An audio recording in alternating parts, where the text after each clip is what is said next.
Good morning. This is your daily weather briefing for South Texas. I'm meteorologist Ian Blaylock.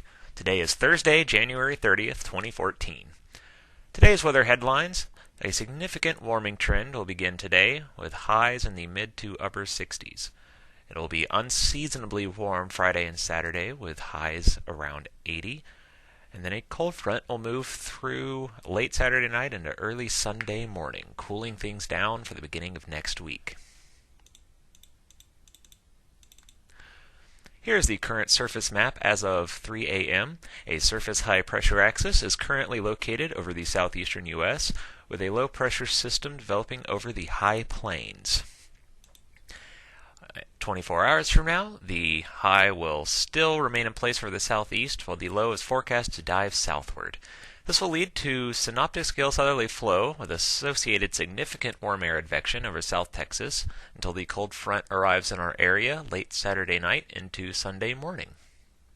As a result, a warming trend will be seen over South Texas today, tomorrow, and Saturday, with highs today forecast to be in the mid to upper 60s inland and low 60s along the coast. Minimum temperatures tonight will be warmer, with mid to upper 50s expected for the coastal counties, with upper 40s to low 50s forecast for the brush country. Warmer advection will continue into Friday and Saturday, with temperatures forecast to climb into the low 80s inland and 70s near the coast.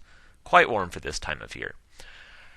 This will continue for Saturday, and on Sunday, a cold front is forecast to move through in the early morning hours, which will drop daytime highs into the 60s across much of the area.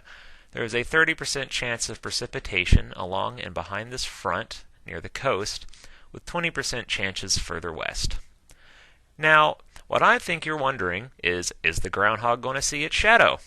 Well, since Sunday's Groundhog Day, I think it's a good idea to give a cloud cover forecast for Sunday morning. Now, Punxsutawney Phil, the official groundhog, lives in Pennsylvania, so there's no need to pay attention to him. So what are South Texas groundhogs going to see? Well, one thing that we like to use to forecast cloud cover behind frontal passages is to look at modeled isentropic charts. Here, this is the SRF model. It's showing that wind currents above and behind the front, will be relatively moist and moving upward over the cooler air mass behind it. Since air cools with height as it rises, this will likely result in a stratus layer Sunday morning behind the front, and possibly some precipitation too.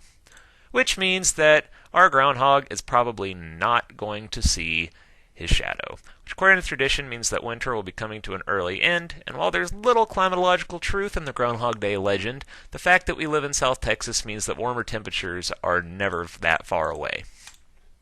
All humor aside, this concludes your daily weather briefing for South Texas.